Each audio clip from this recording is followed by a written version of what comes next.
இன்றைய இதமான காலை தென்றலில் அனைத்து அன்பு உள்ளங்களுக்கும் என் இனிய காலை வணக்கம்.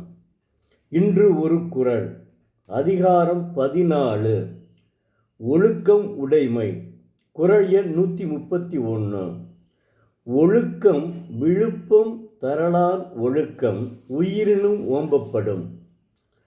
தெய்வப்புலவர் திருவள்ளுவர் ஒழுக்கம் எல்லாருக்கும் சிறப்பை கொடுப்பதால் அவ்வொழுக்கம் உயிரினும் பாதுகாக்கப்படும் என்கிறார்.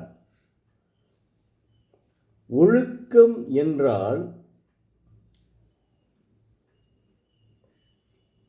பெரியவர்கட்கும் சட்டத்திற்கும் மரபுகட்கும் உட்பட்டவை என்று கீழ்ப்படிந்து நடத்தல் என்று பெரியோர் கூறுவர். இது பொதுவான முறை. ஆனால் தம்முடைய இல்லத்திலும் உள்ளத்திலும் ஏற்றவாறு ஒழுக்கத்தை கடைப்பிடிப்பது அதுவும் ஒரு ஒழுக்கம். அப்புறம் கடமையிலிருந்து தவறாமலும் கண்ணியத்தோடும் கட்டுப்பாட்டோடும் வாழ்வதுதான் இன்றியமையாத ஒழுக்கம் என்று சான்றோர்கள் கூறுவர். அப்புறம் நெறிமுறை தவறாத வாழ்க்கை ஒழுக்க வாழ்க்கை என்று அறிவியல் கூறுகிறது. முறை தவறாமலும் வாழ வேண்டும், அறிவியல் முறையோடும் வாழ வேண்டும்.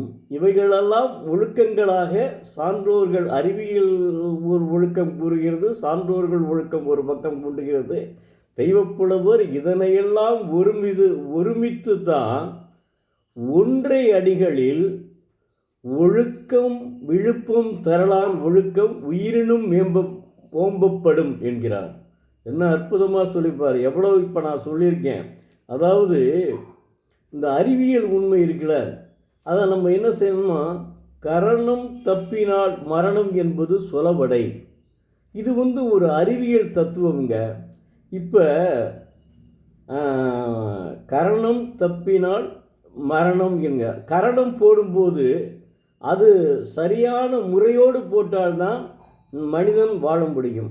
அது முறை தவறி போட்டால் அவன் அதாவது சாவதற்கும் வாய்ப்பு உண்டு. அதைத்தான் தெய்வப்புலவர் மறைமுகமாக உணர்த்துகிறார். அறிவியல் பூர்வமாக இது உணர்த்தப்படுகிறது.